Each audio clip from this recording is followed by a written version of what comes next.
Sabi nila, anger weakens your liver. Kay urban legend or medical science, grief daw weakens your lungs. And worry, your stomach. Fear, your kidney.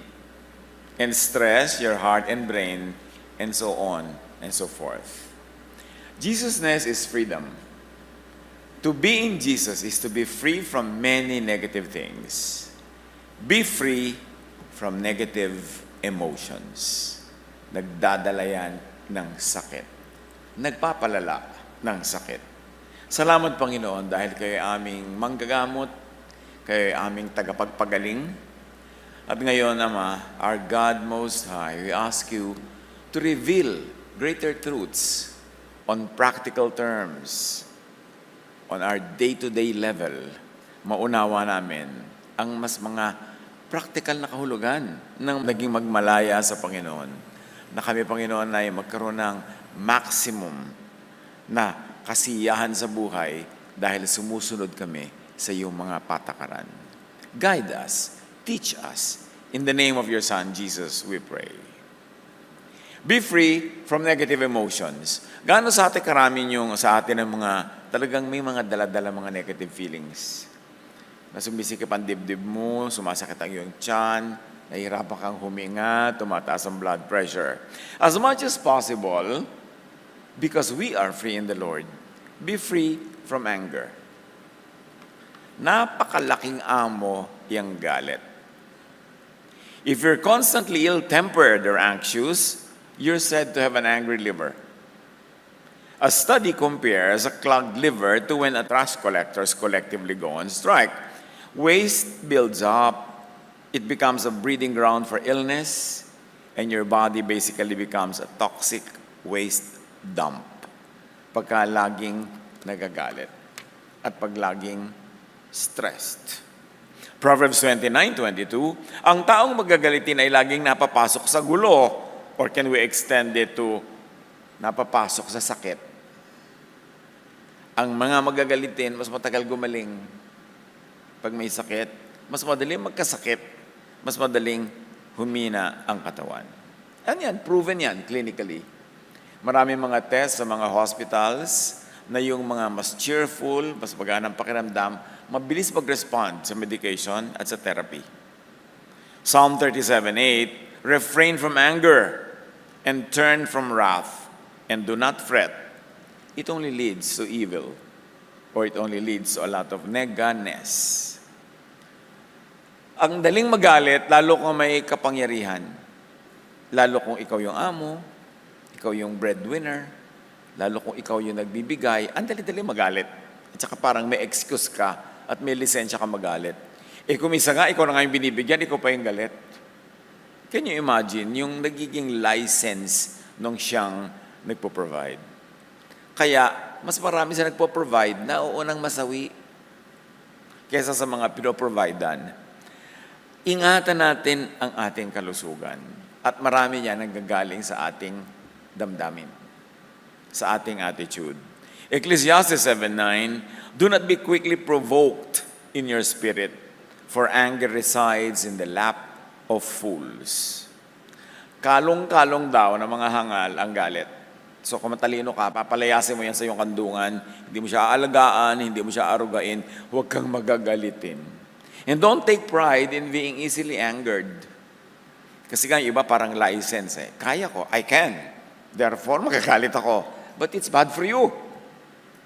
At lalo namang bad for the object of your wrath. So do not let anger lead you to more mistakes, especially to illnesses.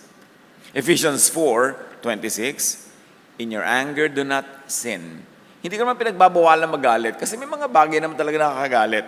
Pero huwag mo daw dalhin pa to the point of committing sin. Do not let the sun go down while you are still angry. In other words, huwag nang patagalin. Because anger is like poison. It hurts its container more than the one for whom it is stored. Yung nagagalit ang mas nakakasakit kesa yung object ng kanyang galit. So end your anger soonest. At huwag nyo nating iaasa sa ating kapwa na alisin ang galit natin. Tayo mag-alis. Kasi paano kung hindi nila alisin? Paano kung hindi sila mag-sorry? Paano kung hindi sila mag-make up? Eh di ikaw tong lugi. Kaya ikaw ang gagawa ng paraan para tanggalin mo yung anger sa iyong sarili. Avoid arousing anger in other people's hearts. Isa pa yan. Huwag na tayong manggalit. O nagalit na nga tayo, huwag na nating damihan ng mga galit sa planeta. Huwag na tayong magpagalit pa ng iba. Kasi pag tayo ay nagpapagalit, una, tayo yung nalulugi, tapos pangalawa, pwedeng gawan pa tayo ng masama nung ginalit natin eh. So nagkakadoble-doble. And sa spiritual level, kahit hindi kanya gawa ng masama sa physical level, kaya kang i-harm ng mga tao at physical at spiritual levels. Dahil may mga espiritu tayo, may mga damdamin na nakakaapekto sa isa't isa. Proverbs 29:8, mockers stir up a city, but the wise turn away anger. Ang galit ay pinapawi ng taong matino. Nasusukat ang ating tunay na katalinuhan sa pagpapabilis natin ng pagpapahupa ng galit, sa pagpapalayas ng galit. Therefore, ang pagtatanim ng galit at sama ng loob ay hindi gawain na matatalino. Kasi ikaw ang unang-unang nalalason ng iyong galit. So, paano natin mapapawi yung mga galit na yan? Unang-una, be gentle or be gentler. Proverbs 15:1, a gentle answer turns away wrath, but a harsh word stirs up anger.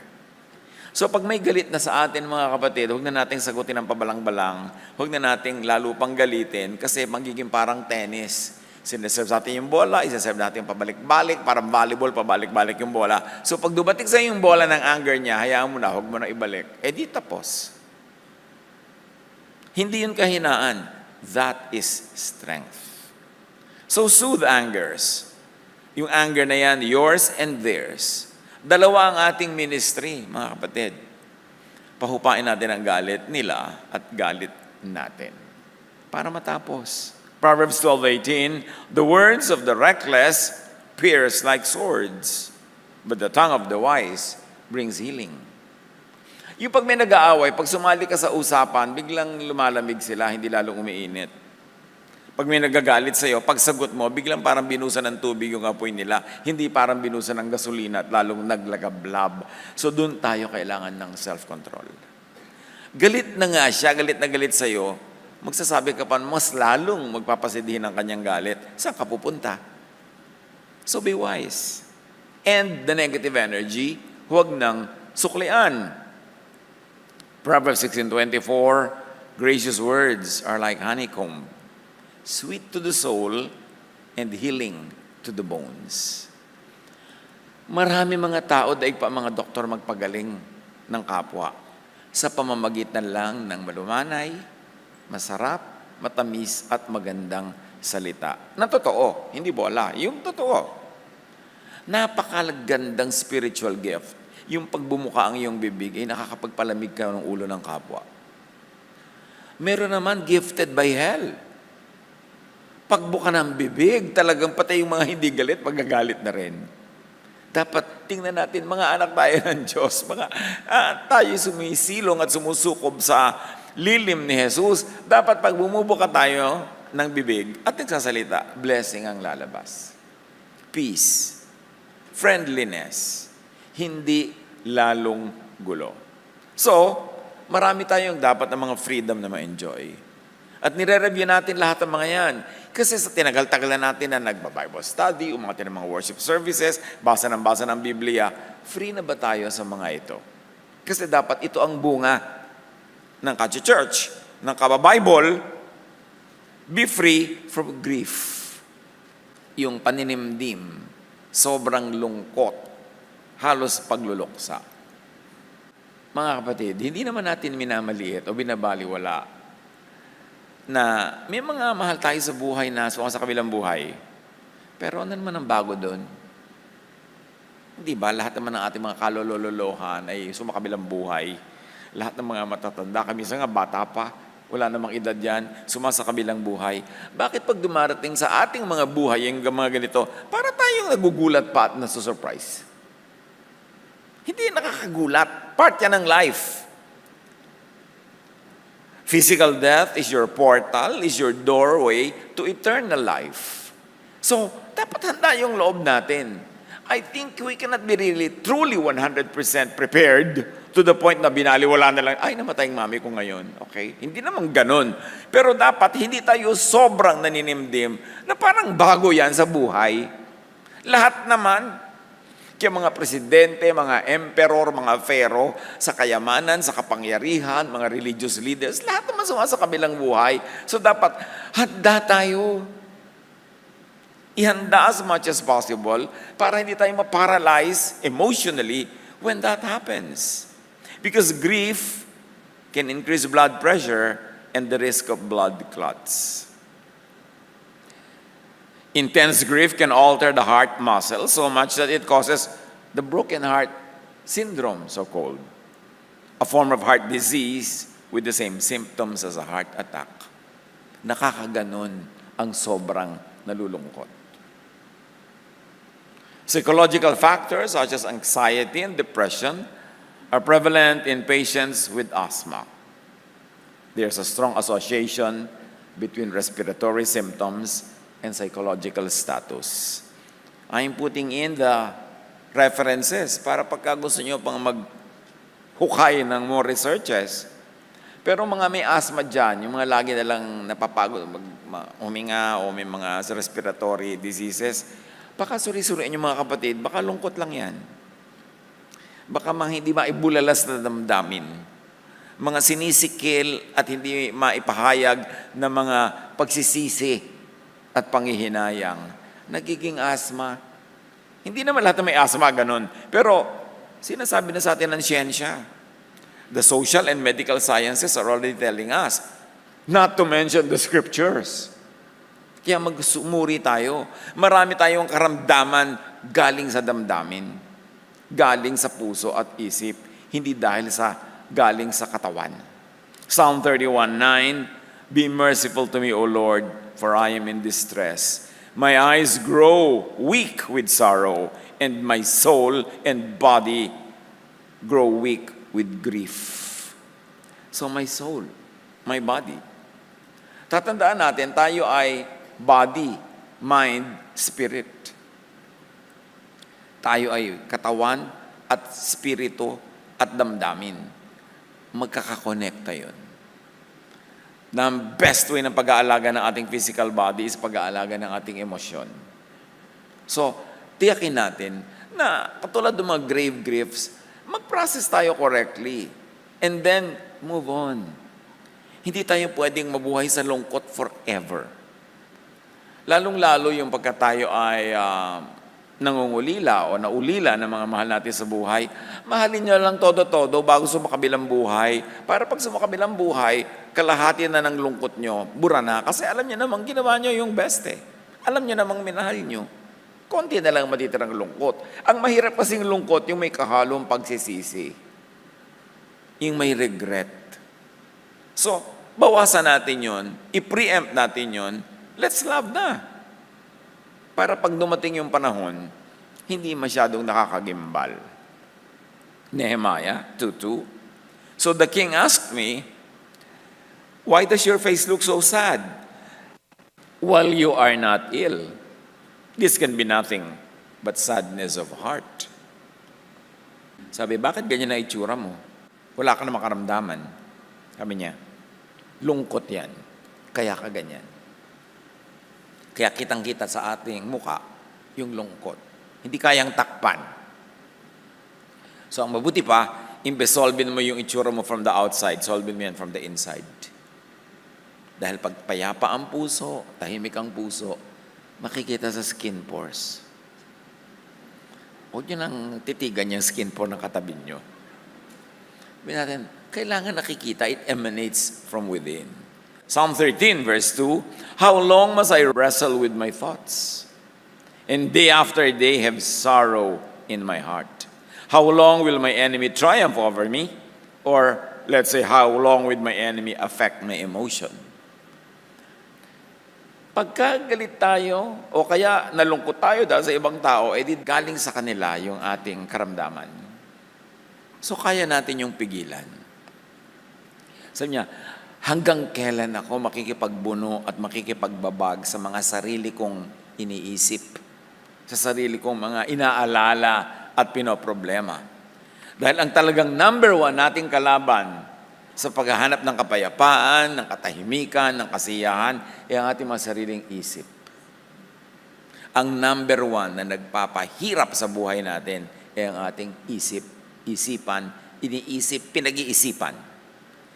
Pag natutunan natin na disiplinahin ang ating isip, ituon sa maganda kaysa sa pangit, ituon sa nakakatuwa kaysa nakakainis, ituon sa nakakapagpatahimik kaysa nakakapagpabagabag, napakaraming kalusugan ang tatamasahin natin sa buhay. Control, direct your thoughts. Psalm 119:28, my soul is weary with sorrow. Strengthen me according to your word. According to the word of the Most High God. According to the word of the Most High God given to us by the Lord Jesus Christ. So, strengthen me according to your word, according to your thought, according to your truth, according to your idea. So, what can strengthen us? Thoughts. What can weaken us? Thoughts. Kaya yung tinatawag nating pinanghinaan ng loob, nasiraan ng loob, nagdalawang loob, puro yan tungkol sa thinking process. Kaya pag sabi natin buo ang loob, ganun din yun. Nakafocus, buo ang isip, nakatuon sa tama.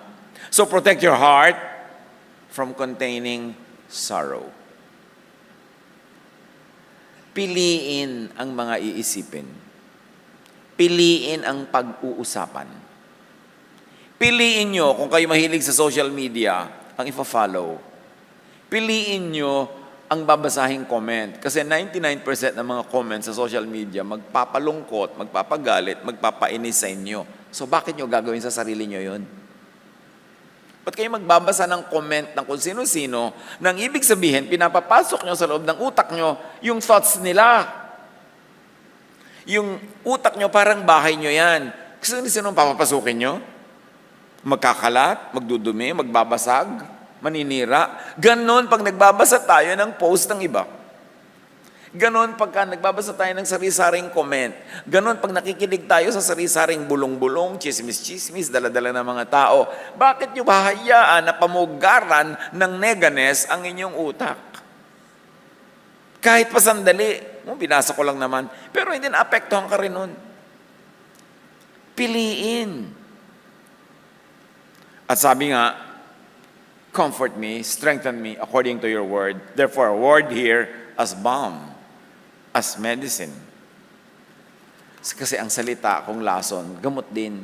Depende kung kaninong salita at kung anong salita. Proverbs 17:22, a cheerful heart is good medicine, but a crushed spirit dries up the bones. So you see, it begins spiritually, emotionally, non-physically, kasi a cheerful heart is good medicine. Nagiging physical ang effect. A crushed spirit dries up the bones, from the spirit to very physical bones. So ang nakaka-apekto ng ating physical bodies ay ang spirit, ang thought, ang emotion. So doon tayo nagbabantay. Ang pagkakamasayahin ay mabuti sa katawan at ang malungkot ay unti-unting namamatay. Kaya yung mga iba nga, pagka sila ay nakakapili ng room sa ospital, magtatagal sila ng konti doon, magpapagaling, pinipili nila yung yung ward ng mga bagong panganak. Kasi masayang ward yun. Yung mga nagdadatingan, may mga dalang cake, may mga dalang lobo. Kasi may bagong ipinanganak eh. Kung inilagay ka katabi ng morgue, di ba? Napatabi ka dun sa palliative care. Although, syempre, kailangan naman ng iba yung palliative care, pero doon ka pa napa-assign yung lagi ka nakakarinig ng mga nananangis kasi biglang sumakabilang buhay yung pasyente. Di ba? Ang hirap gumaling. So, surround yourself as much as your power will allow you with cheerfulness. Surround yourself with color. with happiness, with music. Surround yourself with good news, not bad. Makakaapekto sa'yo. Cheerfulness is not the situation. It is the attitude or the reaction of you. Be cheerful. You cannot always be happy, but you can choose to be cheerful. To meet every situation with as much cheer as possible. Because sometimes one energy of cheer changes the entire equation. Nasa attitude natin talaga. As much as possible, mga kapatid, be free from worry. Siyempre, para ka maging free from worry, you must do your homework. You want to be free from worry na magutom, edi magtrabaho ka, mag-ipon ka, magtanim ka, magganon. You want to be free from health worries, live as healthfully as possible. Marami tayong pwedeng gawin na practical, pero marami rin na hindi kayang gawin in a practical way only, but also by controlling your attitude. So, huwag laging problemahin lahat ng mga bagay. Pero pastor, parang wala pong makita akong solusyon sa problema ko. Inang pagka walang solusyon, hindi ang problema. Kasi bawat problema may solusyon. Yun ang definition ng problema, may solusyon yan. Walang katapat na problema, solusyon, hindi yan problem. It's just a fact to be accepted. Tanggapin mo na lang. Hindi ang problema, wala palang solusyon eh. Live with it. Adjust. Make the most out of it and stop problematizing it. Kasi ang tao na lagi nagwo-worry, laging naninigas ang sikmura. Laging merong stomach trouble, stomach upset. You may feel butterflies, so-called, in your stomach when you're nervous. In more serious times, you may feel nauseous or even vomit. If this happens often, it can lead to stomach pain and sores in your stomach lining, magkaka-ulcer ka. Ang maraming may ulcers, mga kapatid, are warriors. Hindi lang lagi silang walang makain o gutom. Mostly, warriors. Kasi pag lagi ka nag-aalala, ang registration niyan sa sikmura. Laging naninigas yung sikmura mo, nagkakaroon ka ng mga LBM. Kita yung mga ninervyos, bigla na lang nagkakaroon ng mga LBM. May kinalaman talaga. May kinalaman. Stomach problems are one of the most common symptoms of stress and anxiety. Kaya mga partner sa buhay, pag yung partner nyo laging may sakit ng tiyan, baka kayo ang dahilan. Hindi naman laging dahil stomach cramps for no reason at all. Marami doon, may anxiety, may worry, may nervyos. The brain and gut are connected via the vagus nerve, increasing digestive irritability and irregularity when stress and anxiety occurs. Kaya maraming ninenervyos, nag-iisip, nag-aalala, hindi natutunawan. Sinisikmura, nagkakaroon ng stomach upset. Don't worry, especially when you have no solution. Pag may solution, do what you can to solve it, pero pag wala, accept it. Live with it. Overcome it with attitude, with positive attitude. Matthew 6:27, can any one of you, sabi ni Jesus, by worrying, add a single hour to your life? Wala naman talaga. Pastor, magdamag po ako, hindi nakatulog, kaiisip na problema ko. May solusyon na ba? Wala pa rin po. Di dapat natulog ka na lang. Wala pa rin naman pala solusyon napuyat ka pa. At dahil puyat ka, humina ang iyong immune system, nagkaroon ka ng mga ibang sakit, sumakit ang ulo mo, hindi ka makakonsentrate. Lalo dumadami yung problema mo. Napakalaking at napakagaling na discipline, mga kapatid, yung alam mo kung ano yung dapat mong problemahin at ilang hindi. Change what you can change. Accept what you cannot change. Live with it. That's how we adapt. Matthew 6:34, ang bukas, sabi ni Jesus, ay mag-aalala sa sarili niya. Sapat na ang inyong suliranin sa bawat araw. Huwag niyo nang i-fast forward pa yan. Proverbs 15:30, Good news gives health to the bones. Tayo mga kapatid, pag may tinawagan, tinext, in-email, minessage, health ba ang dala natin o illness? Good news ba or bad? Huwag tayo magkandarapa sa pagdadala ng bad news. Ma-associate pa kayo with the bad news eh. Meron naman, hindi pa ina-announce ang family na namatay yung nanay nila, naunahan mo pa mag-post. Unahan mo sa isang kondisyon, ikaw ang magpalibing. Ikaw ang tumubos sa ospital, bayaran mo lahat ang bayaran. Ngayon kung hindi mo gagawin yung manahimik ka and let the family announce it. Yung mga bad news, may sakit pala si ganun, mauuna ka pa magbalita. Huwag tayong magkandarapa sa pagdadala ng balita. You know why, mga kapatid? Kahit hindi ka kumibo, malalaman din nila yun. Makakarating din. Bakit pa through you? Bakit pa ikaw magiging bad news channel?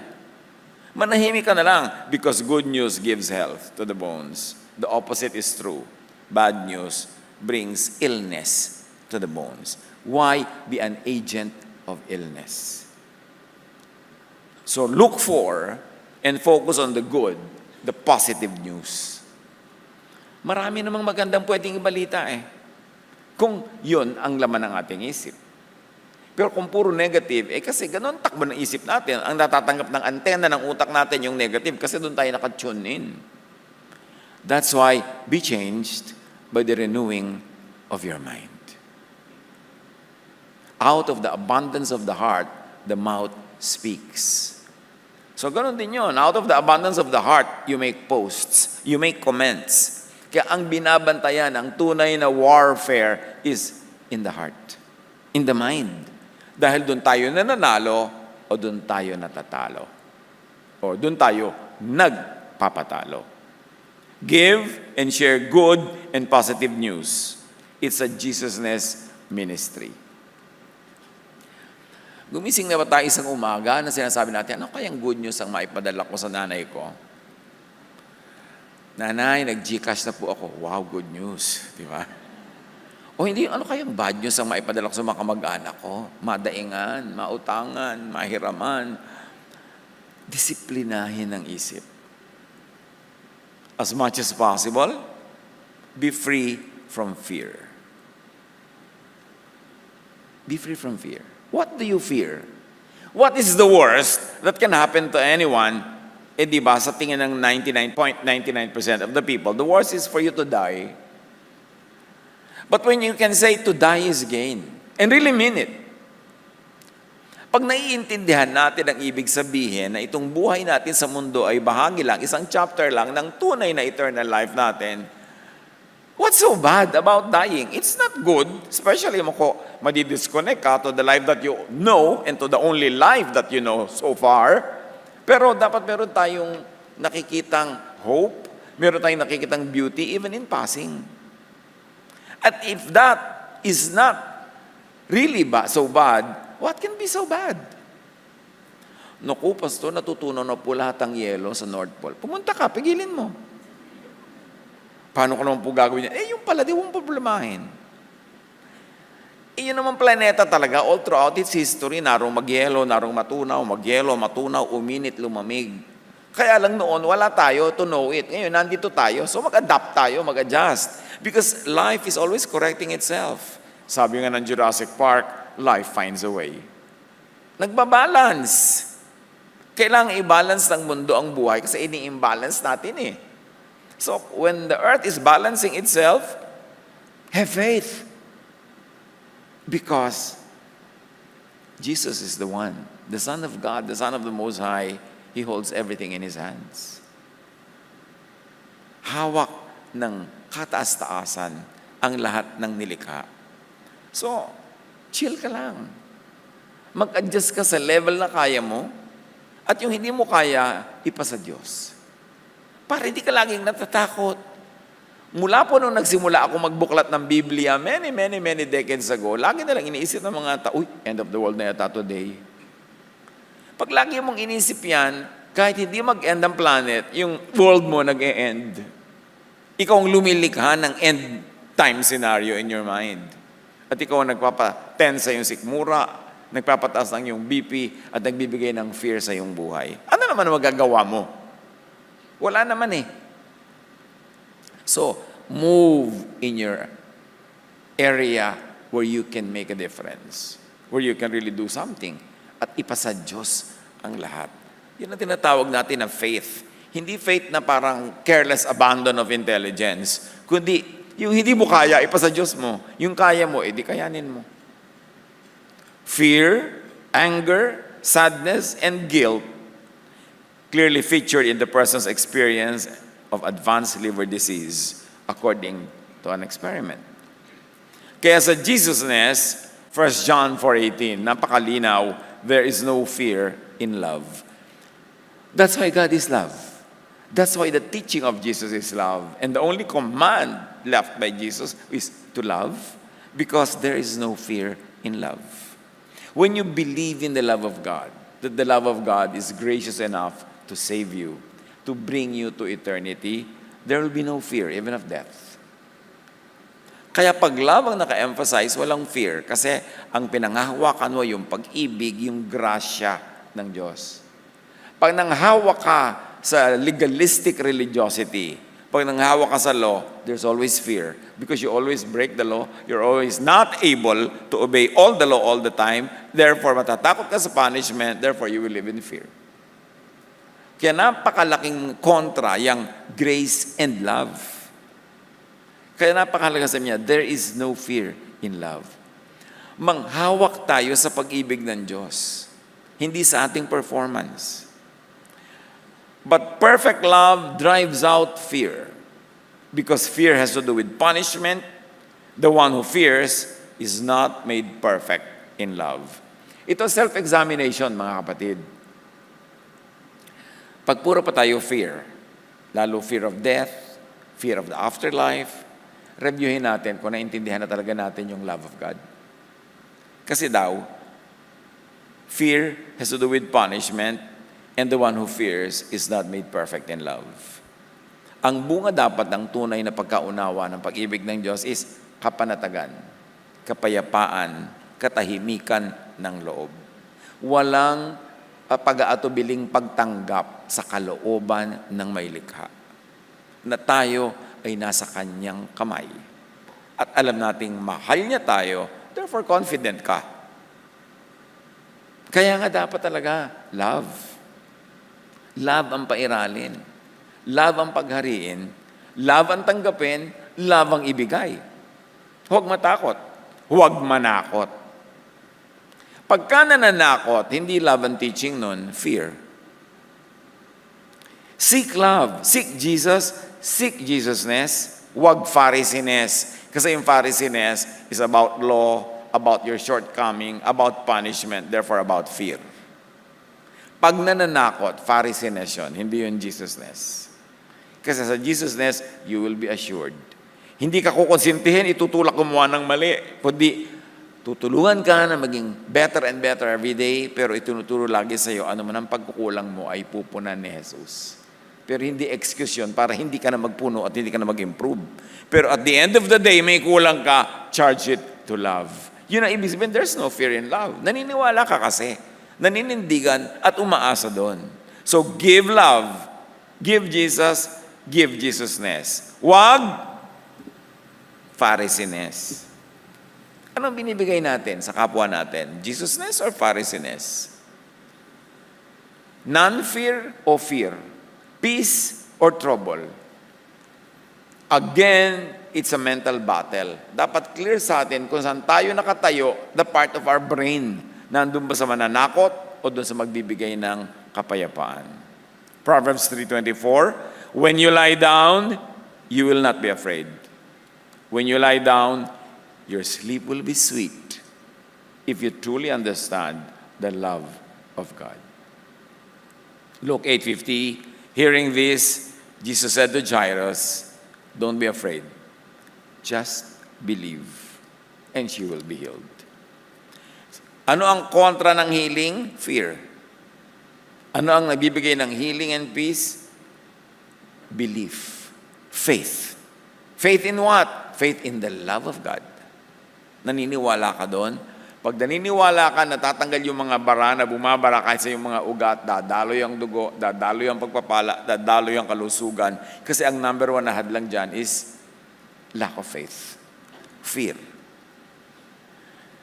Sa Jesusness, napakalinaw, John 40:27, sabi ni Jesus, "Peace I live with you. My peace I give you. I do not give to you as the world gives. Do not let your hearts be troubled, and do not be afraid." Alam na natin yan. Nabasa na natin siguro yan more than 100 times. Nakabisa pa ng iba, pero tumatalaba sa buhay natin. Talaga bang peace ang dulot? Kapayapaan, katahimikan. Stress and uncontrolled reactions to stress can also lead to kidney damage.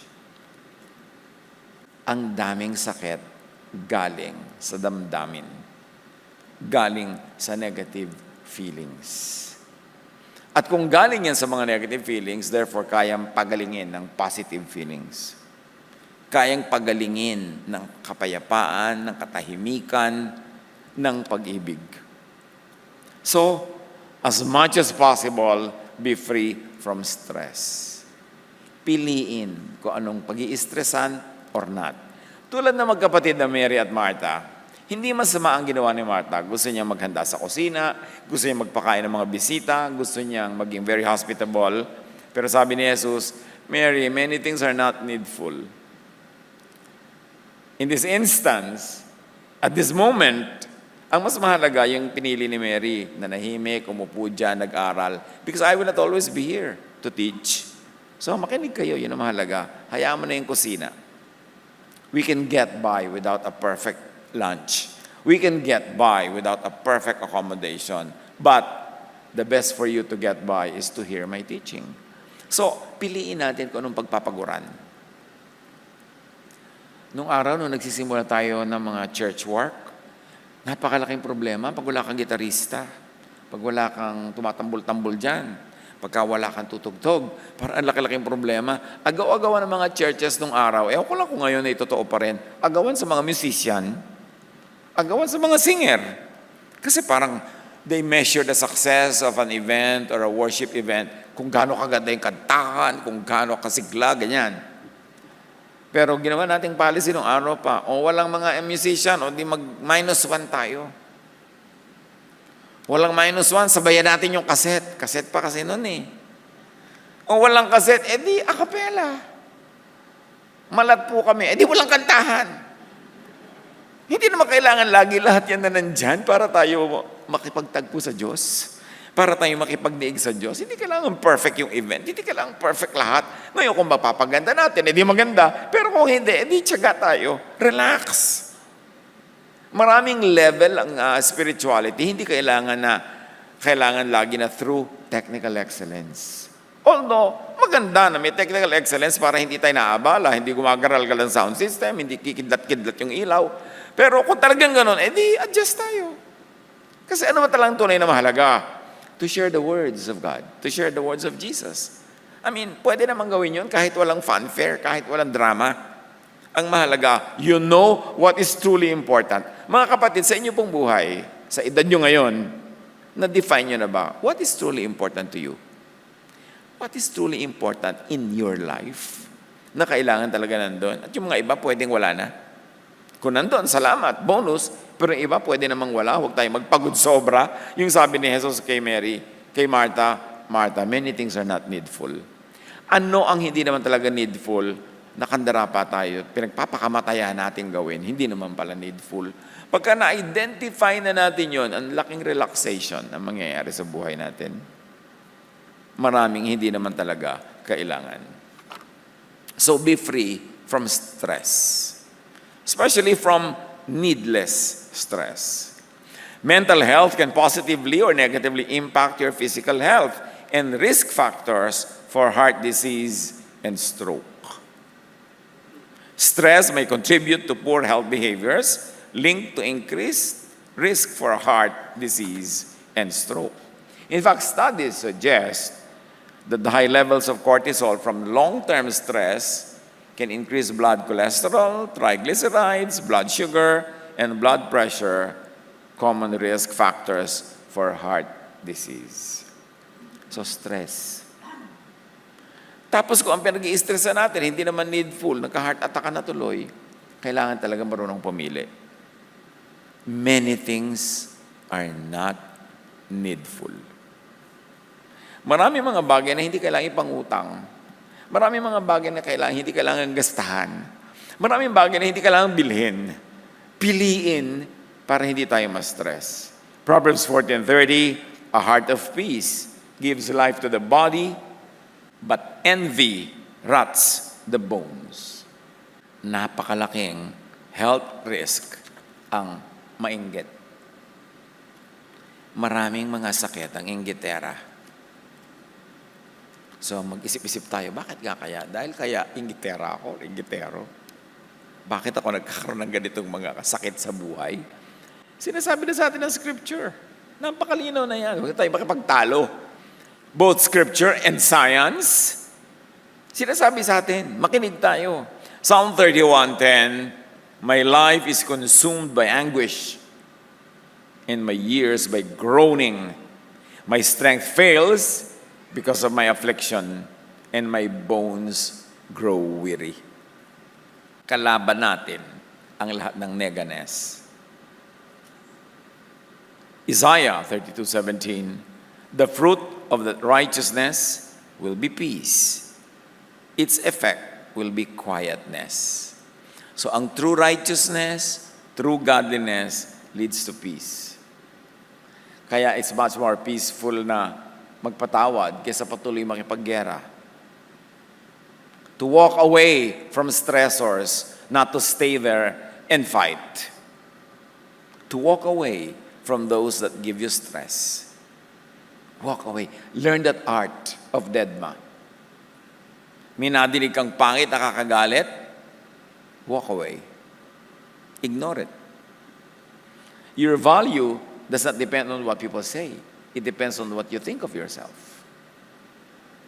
And you cannot control what people think and what people say. So why worry about it? Why belabor what people think of you? Ang mahalaga, what you think of yourself and what God thinks of you. Walk away from stressors. It's not worth the fight. Kasi kahit malabanan mo itong isang to, marami pa isang daan na naghihintay sa'yo. So lalabanan mo lahat? You will stop at every station. You will fight every battle. You will wear yourself out. And then before you know it, namatay ka na. Natapos na yung chance mo at life. Ang iksi-iksi ng buhay, mahaba na nga pag inabot ka ng 95. Tapos, nabuhay ka halimbawa ng 90. Natutulog ka 8 hours a day. Di 1/3 of your life. 1/3 of your 24 hours is 8, di ba? So kung 90 years ka na buhay, 30 years kang tulog. O di, wala ka lang nagawa, 30 years. Nagre-rewind ka lang, nagpapahinga. 60 years na lang na natira. Gano'ng karami sa years na yon yung gagamitin mo sa galit, sa stress, sa worry, sa anxiety? Ilang minutes a day? Ilang hours a day? Ilang hours a week? Ilang weeks a month? Ilang month in a year? And ilang years in your 60 years? Baka ang dami-dami, naubos sa walang kwenta. Naubos sa pagreklamo, pakikinig ng reklamo ng iba, pag-iisip ng mga nega, mga takot. Ilan na lang natira for happiness? Magpakatalino tayo. Huwag tayo magsayang ng oras sa mga walang kwenta, lalo sa mga negative things. Kailangan quietness. Yun ang goal natin, to lead a quiet life. And how can you be quiet kung bakit lahat na lang ng ginagawa mo at binili mong mahal, ilalagay mo sa ipopost mo? Siyempre maraming maiinggit, maraming magkikriticize, o baka pagplanuhan ka pang nakawan, hiraman, agawan. Kaya mas tahimik ang buhay na tahimik. Naku mga kapatid, huwag niyo i-post ang love life niyo. Ipopost mo kung gaano kabait ng yung boyfriend o asawa, kung gaano siya kahusay na kumamot ng likod mo, kung gaano siya kabait. Aagawin niya ng kumare, manahimik ka. Kailangan yung mga mahal mo sa buhay, mga mahalagang bagay, keep it away from public scrutiny and from public interest. Naghahanap tayo ng gulo pag pinapublicize natin ang lahat-lahat. Maliban na lang meron kayong ministry to your public, na meron kayong laging kailangang i-share ng mga lesson, i-share ng mga knowledge. Pero kung hindi ganon, you are privileged not to be accountable, to be teaching many people, to be sharing things. Manahimik kayo, yun ang tahimik na buhay, nandun ang saya. Romans 8:6, the mind governed by the flesh is death, but the mind governed by the Spirit is life and peace. Romans 14:19, let us therefore make every effort to do what leads to peace, especially what leads to your own peace. Para hindi ka guluhin ng iba, huwag kang maging accessible, huwag kang maging open, para hindi ka laging susceptible. Titus 3:2, slander no one, be peaceable and considerate, and always be gentle toward everyone. Huwag magsalita ng masama laban kanino man. Umiwas sa pakikipag-away at maging mahinahon at maggalang sa lahat ng tao. Ito ang patungo sa kapayapaan at tahimik na buhay. Yung kabaligtaran nito, patungo yun sa gulo. Dapat conscious tayo pag pumipili. Anong gagawin natin? Jesus wants us well. Jesus wants us peaceful and happy. But we have to do life in His terms. Itinuro niya. Sabi niya, I am the way. I am the truth. I am the life. Kung gusto natin yon, sumunod tayo sa way ni Jesus, sa truth ni Jesus, sa Kanyang life. Panginoon, patahimikin niyo po ang aming puso. And without fanfare, without drum beating, without noise, mapag-isipan namin what truly matters in our life. Ma-identify namin kung ano yung mga hindi naman kailangang pagpaguran na pinagsasayangan namin ng pagod. Kung ano yung mga neganess na hindi naman dapat naming pansinin at ipamalita at ikalat at palaguin pa na ginagawa namin. Turuan niyo kami, Lord, to lead our lives quietly, peacefully, in a way that pleases you, and in a way that brings us on the path of peace. Pagbulay-bulayan natin itong mga kapatid, matahimik na pag-iisip, walang drama, just intelligent thinking and spiritual enlightenment. Ano ang mga dapat natin gawin para ang buhay natin mas maging peaceful, restful, healthful? Sa ilang saglit, makipag-ulayaw sa Espiritu ng Diyos, listen to that voice of the Spirit.